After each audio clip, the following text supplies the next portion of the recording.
Amén. A ver, Mateo, vamos a ver a Mateo. Sí. ¿Qué pasó?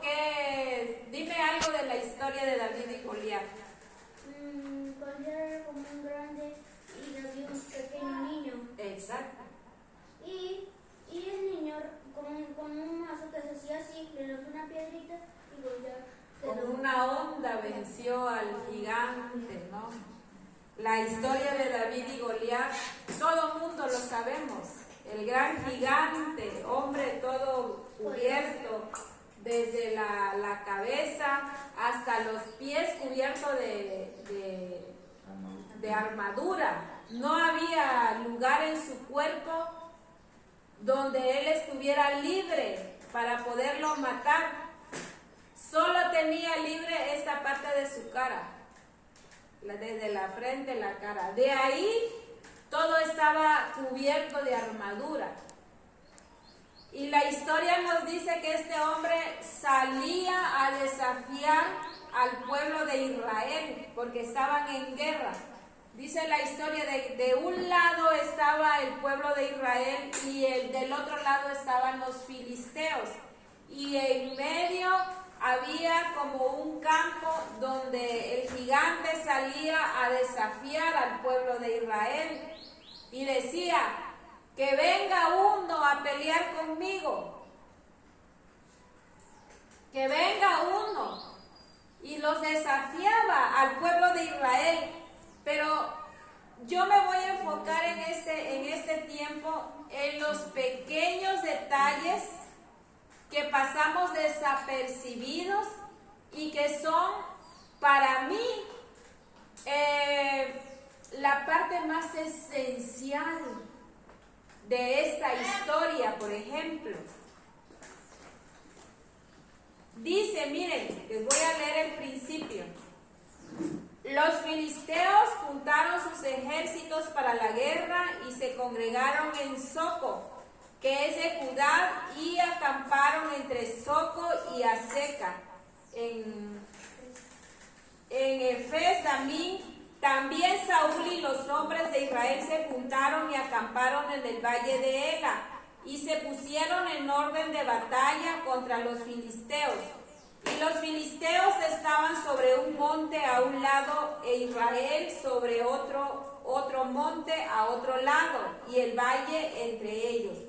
Salió entonces del campamento de los filisteos un paladín, el cual se llamaba Goliat de Gat, y tenía de estatura 6 codos y un palmo, y traía un casco de bronce en su cabeza, y llevaba una cota de malla, y era el peso de la cota 5,000 ciclos de bronce. Sobre sus piernas traía grebas de bronce y jabalina de bronce entre sus hombros. El asta de su lanza era como un rodillo de telar, y tenía el hierro de su lanza 600 ciclos de hierro, e iba su escudero delante de él. Y se paró y dio voces a los escuadrones de Israel, diciéndoles: ¿para qué os habéis puesto en orden de batalla? ¿No soy yo el filisteo y vosotros los siervos de Saúl? Escoged entre vosotros un hombre que venga contra mí, y si él pudiera pelear conmigo y me venciere, nosotros seremos vuestros siervos. Y si yo pudiera más que él y lo venciere, vosotros seréis vuestros siervos y nos serviréis. Y añadió el filisteo: hoy yo he desafiado al campamento de Israel, denme un hombre que pelee conmigo. Oyendo Saúl y todo Israel estas palabras del filisteo, se turbaron y tuvieron gran miedo. En este último versículo quiero enfocarme. Tanto Saúl como el pueblo de Israel, que era el pueblo de Dios, era Israel, y Saúl era un rey que había sido elegido por Dios. Y el pueblo de Israel era el pueblo de Dios. Y al oír ellos lo que este filisteo gigante decía, dice que entraron en miedo. El pueblo de Dios y el rey elegido por Dios entraron en miedo. Se enmiedaron al ver al gran hombre gigante, armado hasta los dientes, que se paraba y los desafiaba. ¿Quién iba a pelear con ese gran gigante?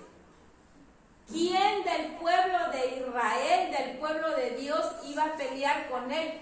Todos tenían miedo, desde el rey hasta los del pueblo de Israel. Todos tenían miedo a ese gran hombre, porque salía, imagínense el gran tamaño de ese hombre, y me imagino yo la gran voz, ¿no? que tenía, así como con una voz fuerte, gruesa. ¿Quién no le iba a tener miedo? Todos tenían miedo, y al entrar en miedo, el primer pensamiento que considero yo que tenían: nos va a matar este hombre, aquí vamos a morir, todos vamos a morir aquí. Cuando el miedo te llega, ¿qué hacemos? Entran pensamientos negativos en la cabeza. Empezamos a pensar cosas que ni han pasado, pero ya estamos pensando que eso va a suceder. Y ese miedo les entró vean, al pueblo de Dios y al rey elegido por Dios. Por eso yo pienso, el hecho de que nosotros digamos somos hijos de Dios o soy cristiano, no es ninguna garantía que no entremos en miedo. El miedo es parte de la naturaleza del ser humano. Es natural tener miedo. Todos tenemos miedo, es natural. Y tener miedo no digo yo que sea un pecado. No es pecado tener miedo, y es parte de la naturaleza del ser humano.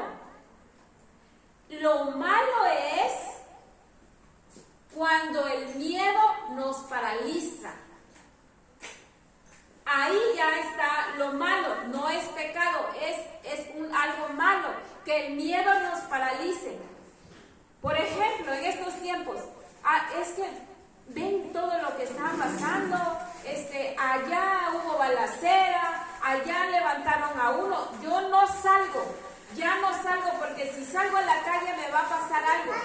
Entonces, el miedo nos está paralizando al punto de que ya no queremos salir a la calle, de que ya no queremos ir a trabajar, de que ya no queremos ir a hacer las compras porque está peligrosísimo allá afuera y nos puede pasar algo, me quedo en la casa. ¿Qué nos está haciendo el miedo?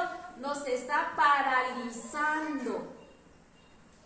Por eso les digo, no es pecado ni es malo tener miedo, es parte de la naturaleza del ser humano, pero que el miedo nos paralice, ahí sí ya es algo malo. O que el miedo nos lleve a una ansiedad tremenda, ahí ya es algo malo. Y el pueblo de Dios, el pueblo de Israel y el rey elegido por Dios estaban paralizados al ver a ese gran hombre que salía a desafiar al pueblo de Israel. ¿Estaba Dios con el pueblo de Israel y con el rey? ¿Estaba Dios? Sí, estaba allí. Ahí estaba Dios con ellos, pero ellos ya estaban paralizados por el miedo. Su pensamiento era: vamos a morir, este hombre nos va a matar, ¿quién va a poder pelear con él? Estaban paralizados con el miedo. Y es lo que yo les digo, o sea, lo que estamos tratando de llevar, de hacer con estos temas, hablando sobre el miedo, es, hermanas, hermanos, que el miedo no nos paralice.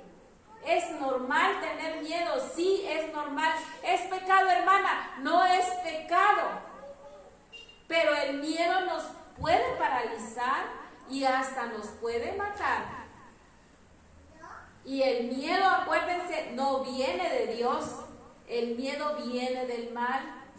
Cuando ya el miedo ya se vuelve algo feo en nuestra vida. ¿Y qué pasó? Miren, decía Mateo, ¿quién mató al gigante, al Goliat? Un niño con una honda, y le dio en el único lugar que tenía libre, en el cuerpo del gigante. Todo lo demás estaba cubierto por armaduras. Sí, solo tenía descubierta la parte de su frente hacia su cara, lo único. Un niño lo venció, pero quiero que veamos la forma en que habla este niño. Su lenguaje, cómo habla, su forma de expresarse, cómo habla. Veamos la historia. Voy a ver si lo encuentro.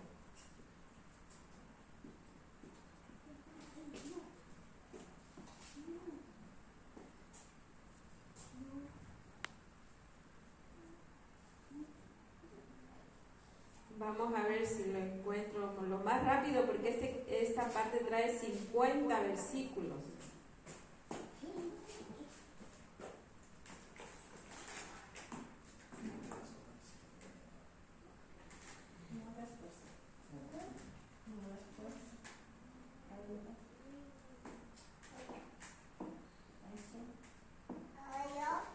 Dice David, entonces habló David a los que estaban junto a él diciendo, ¿qué harán al hombre que venciere a este filisteo y quitare el oprobio de Israel?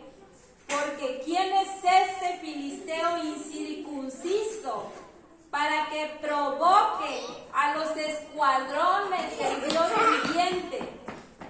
¿Quién es este filisteo incircunciso para que provoque a los escuadrones del Dios viviente? Fíjense la forma de hablar de David, este pequeño que no pasaba de entre los 13 y 16 años.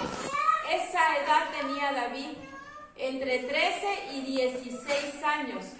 Imagínense, ¿cómo le podemos llamar ahorita? Era un adolescente. Era un niño entre 13 y 16 años, y su forma de expresarse, su forma de hablar. Yo creo que el hermano Margarito tiene más conocimiento de quién era David. ¿Quién era David, hermano, según la Biblia? Aparte de ser pastor de ovejas, ¿qué hacía David?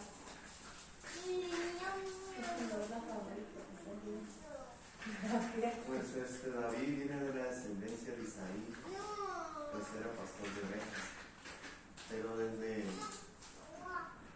niño ya mataba a los leones, y ya estaba ungido por el rey, por el profeta Samuel, o sea que ya estaba el espíritu de Dios. En sí Saúl ya ha pecado contra Dios, pues había desobedecido, y pues ya era elegido de Dios. Y pues era valiente, David era valiente. Una de las características de David era valiente. Pero ¿qué le daba la valentía a David? ¿Qué le daba perder el miedo? ¿Qué le daba enfrentarse? ¿Qué le daba valor para enfrentarse con los leones?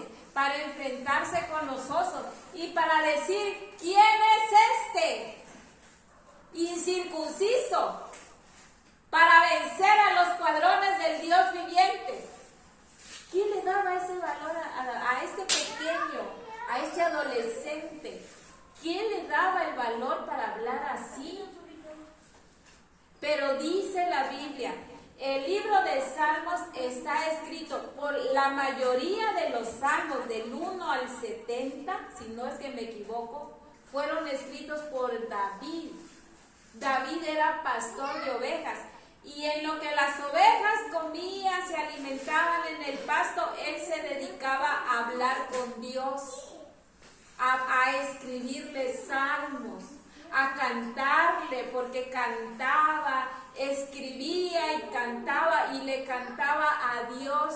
Era el hijo más chiquito de los hijos de Isaí. Era el hijo más pequeño, era el chunco. Era el más pequeño, pero este niño, este adolescente, estaba acostumbrado a hablar con Dios, a platicar con Dios, a orar con Dios, a cantarle a Dios. Escribía salmos, pero él lo cantaba y usaba, yo creo que este pequeño usaba hasta, no sé, un palo o algo que encontrara para cantar. Le gustaban mucho los instrumentos musicales. Y él ocupaba todo lo que encontraba para adorar a Dios, para orar, para platicar con Él, para estar con Dios. El hecho de ser pastor ocupaba su tiempo en eso.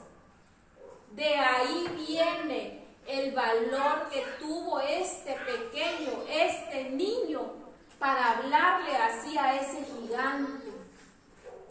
Imagínense, un niño de entre 13 y 16 años enfrentar a ese hombre armado hasta los dientes. Todo armado, alto, grande, gigante y un niño. ¿De dónde? Yo digo, ¿de dónde? Y aquella gente que estaba haciendo guerra, el pueblo de Israel y el rey que había sido elegido por Dios, estaban paralizados por el miedo. Entonces, ¿cuál es la diferencia entre este niño que es David y esta gente que está haciendo guerra? ¿Cuál fue la diferencia? ¿Por qué aquellos estaban paralizados por el miedo y este tenía más valor que todos aquellos juntos? ¿Por qué? ¿Cuál era la diferencia? Porque él clamaba a Dios, hablaba con Dios. Porque hablaba con Dios, platicaba con Dios, adoraba a Dios.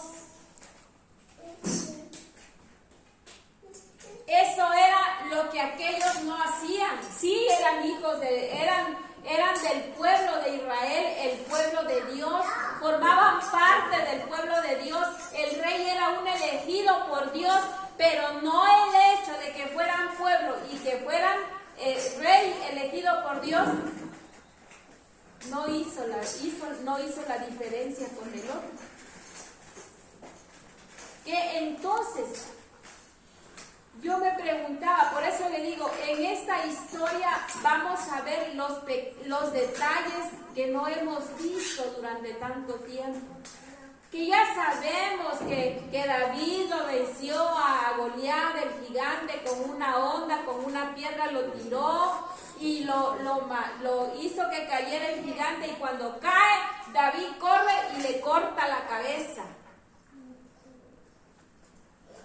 Pero los pequeños detalles, ¿por qué el pueblo estaba paralizado por el miedo y por qué este niño le tuvo valor y no le tuvo miedo al gigante? ¿La diferencia cuál es? Porque David, a pesar de que era niño, podemos decir ahorita, leía la Biblia, oraba, llegaba a las reuniones, tenía comunión con Dios, ayunaba, le gustaba cantarle a Dios, él no tenía miedo. Por eso no tenía miedo, porque estaba en unidad, en comunión con Dios. Por eso, la raíz del miedo, entonces, ¿cuál es, hermana? No te congregues, no leas la Biblia, no ores, no ayunes, solo espera a que llegue el miedo y te paralice y te venza.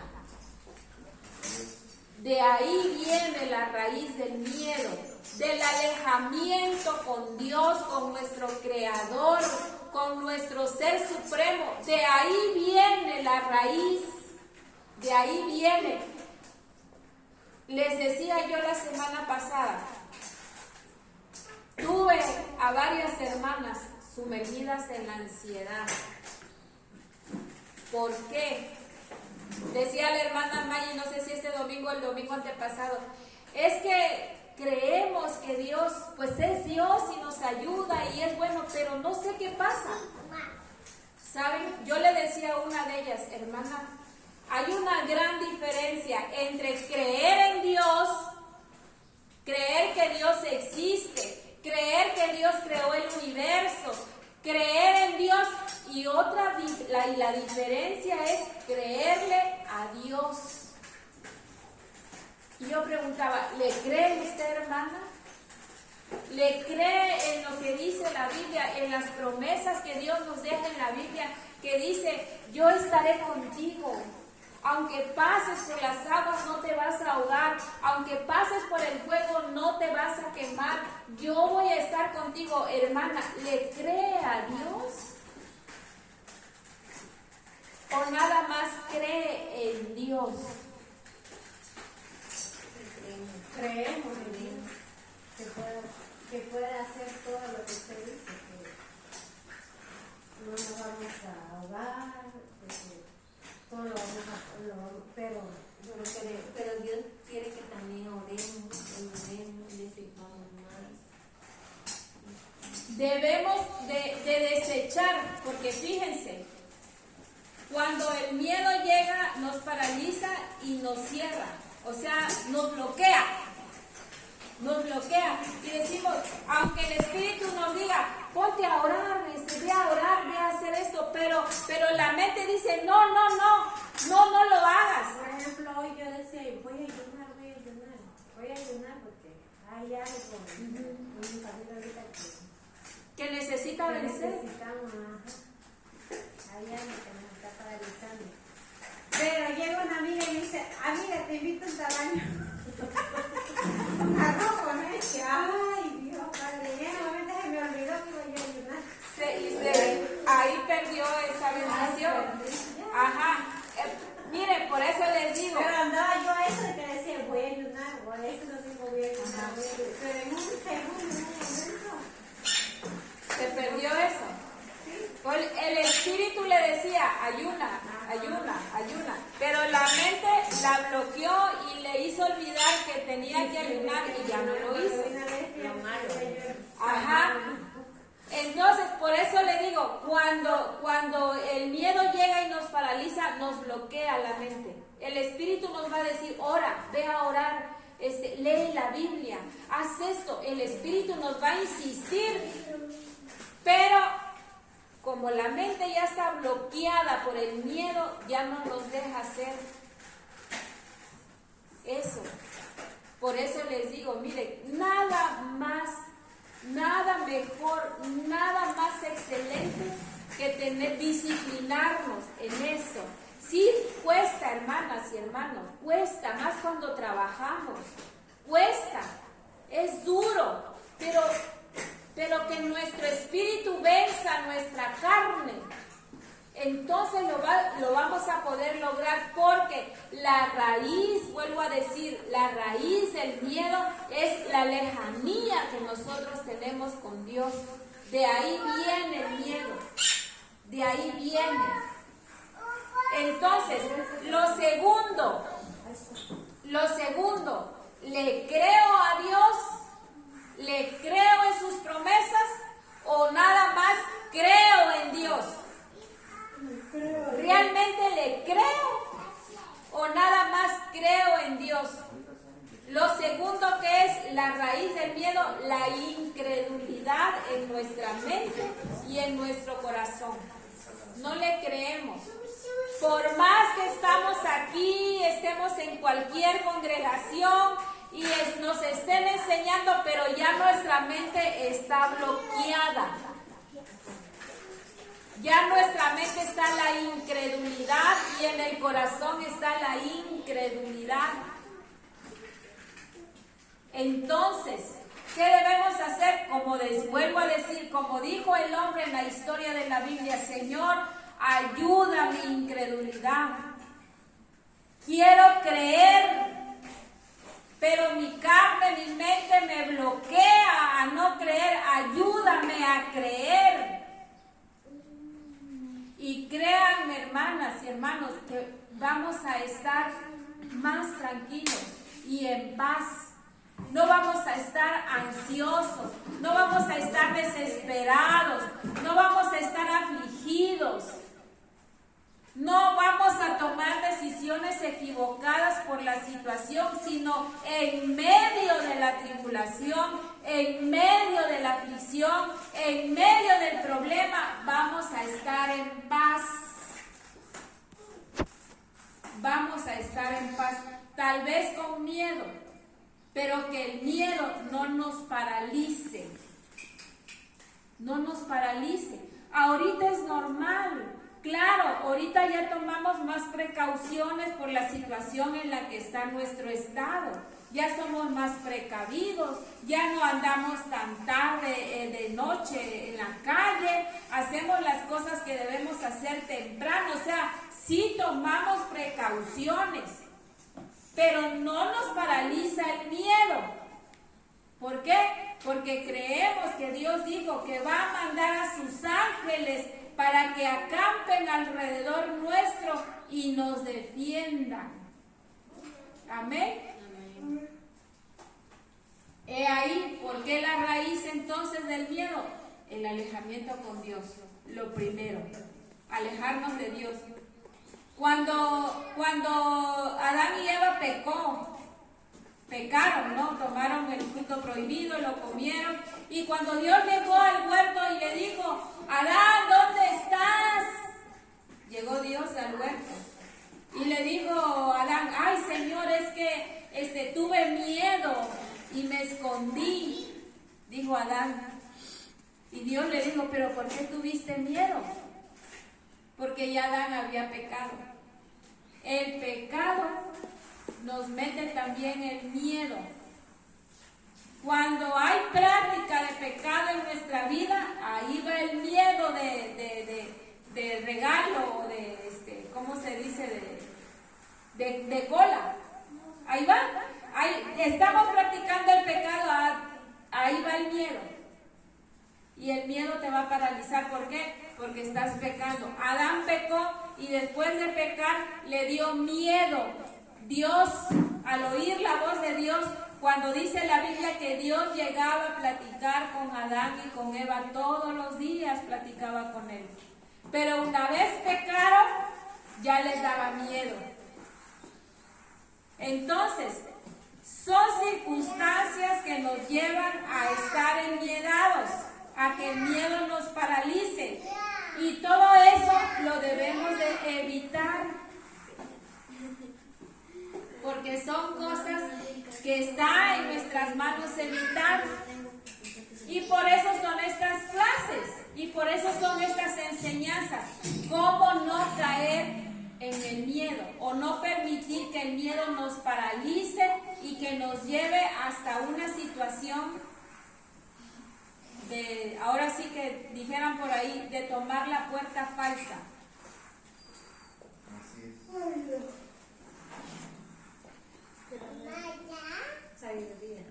Que Dios nos dé la sabiduría y que Dios nos ayude.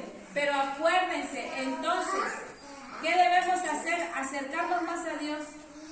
El primer paso que debemos de hacer es acercarnos a Dios todos los días.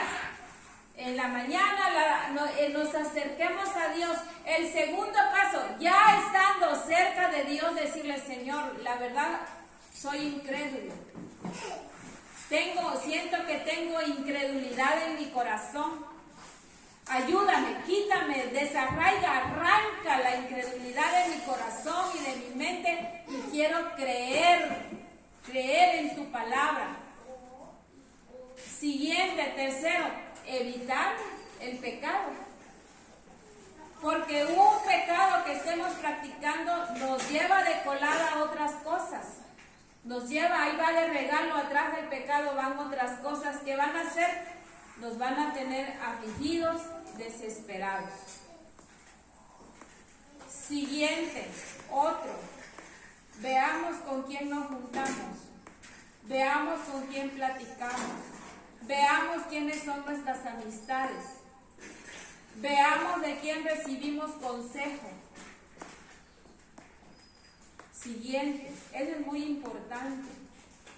Porque a veces las mismas personas con las que nos juntamos, con las que escuchamos consejos, con las que supuestamente nos dan buenos consejos, a veces de ahí viene. ¿Con quién nos juntamos? Y todo eso con las personas dicen, allá afuera dicen, es que esa persona tiene mala energía, tiene mala vibra, dicen.